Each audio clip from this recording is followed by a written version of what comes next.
siya ilalagay mga kasaka, no? Dito banda gagawa ako. May nilagay na akong balde, tsaka ano, itong guide nya. So may water pump na din ako. Medyo malapit siya sa bahay ko, no? Sa likod bahay ko siya ilalagay,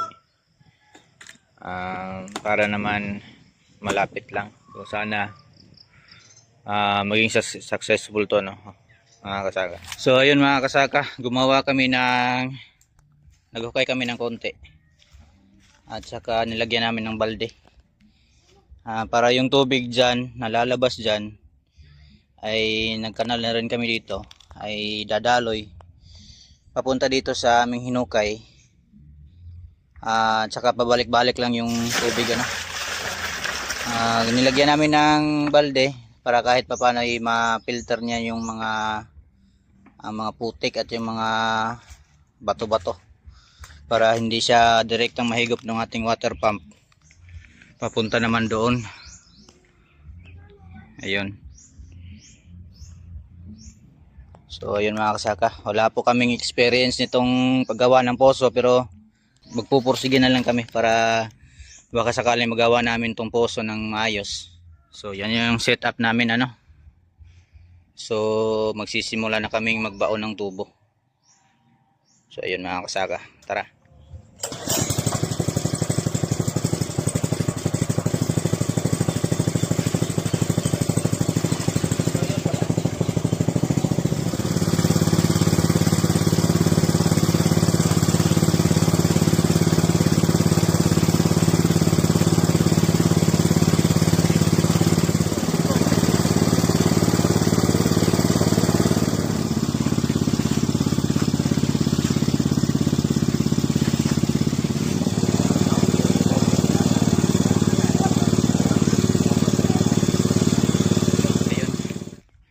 After mga 30 minutes ay naibaw namin yung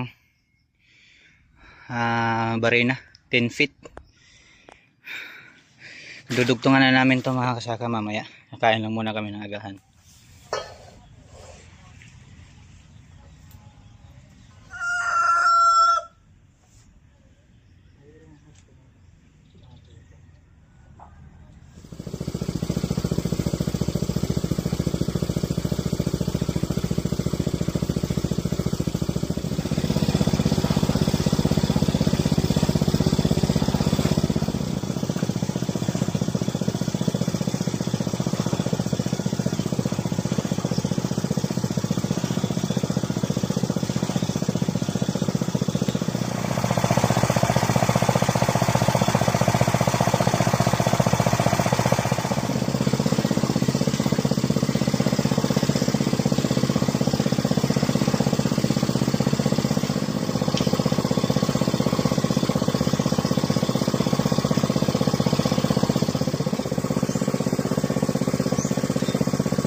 So maglalagay na po tayo ng foot valve mga kasaka, no. Ito po yung foot valve na gagamitin ko, PVC, kasi mas maganda daw itong gamitin kasi mas tumatagal ito kaysa sa ano, yung bakal, yung brass na ano, na foot valve.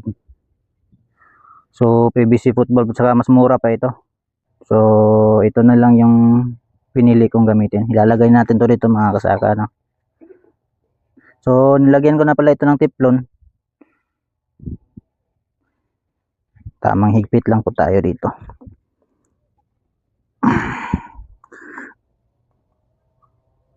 Diyan, para wala lang singaw. Okay, tamang higpit lang. Ayos na yan. So ayun mga kasaka, bali itong Tatlong tubo yung ating gagawing suction pipe. Yan yung ating ihuhulog doon. Bale 60 feet. 60 feet po siya mga kasaka, no? Pero yung butas ko doon ay nasa mga, itong butas dito ay nasa mga 88 feet siguro to. So yun mga kasaka, tara.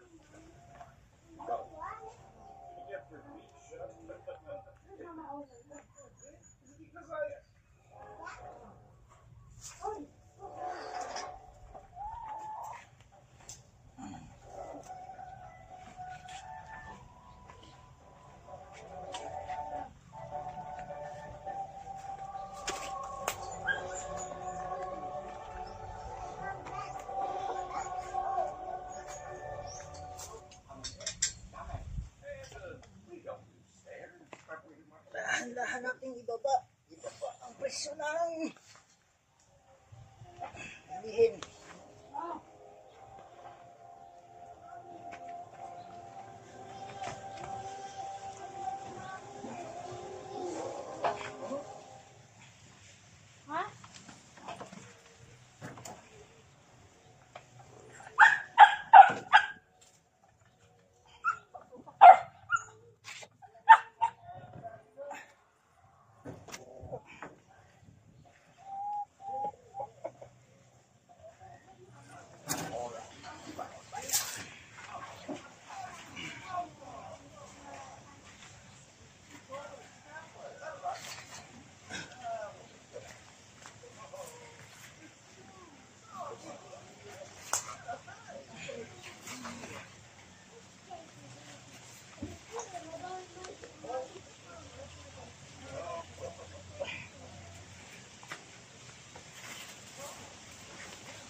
Mga kasaka, susubukan na namin kung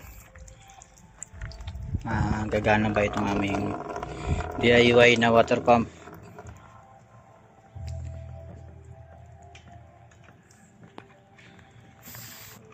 Tinakpan muna namin ng lupa yung butas temporary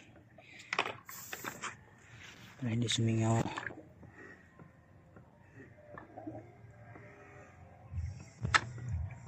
Gaya na. Oh, kulay brown. Yun mga kasaka, puro putik pa yung lumalabas. Nagtibumba sila kante sa bato maway. Misli yung kita ba.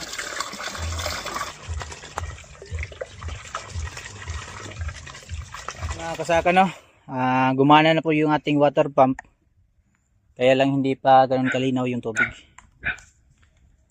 Pakita ko muna dito mga kasaka. Aside pala sa foot valve na nilagay natin ay naglagay din tayo ng check valve dito sa may ibabaw. 1 and 1/4 po siya mga kasaka no. Wow, may tubig na kami. Thank you Lord. Thank you Lord for the water. Lord, hey Lord, why are you putting the water with me? Doon po to sa bowl. Wow. Unti-unti nang lumilinaw.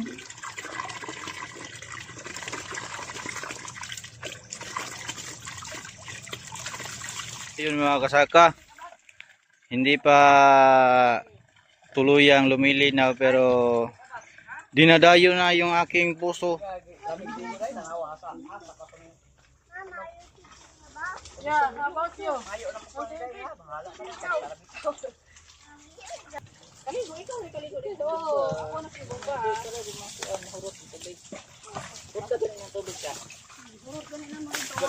Ako na maligo. Ayun. Ay, yang iya ding style di ay. Inday kini bumba inday, sunod adlaw na inday di na gyud ka bumbahan, ana.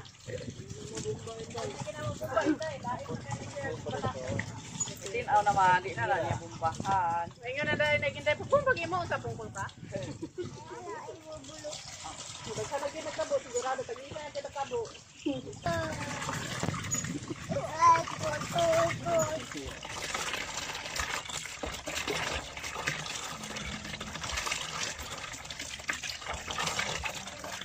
So ayun po mga kasaka no, unli water na po kami. At maraming salamat po sa ating Panginoon kasi binigyan tayo ng pinagkalooban tayo ng tubig. Kasi ilang taon na rin kami nagtitiis sa malayong giba ng tubig ano. So at least ngayon nasa malapit na. Yan lang po muna sa araw na ito mga kasaka no. Maraming salamat po sa panonood at God bless po sa ating lahat.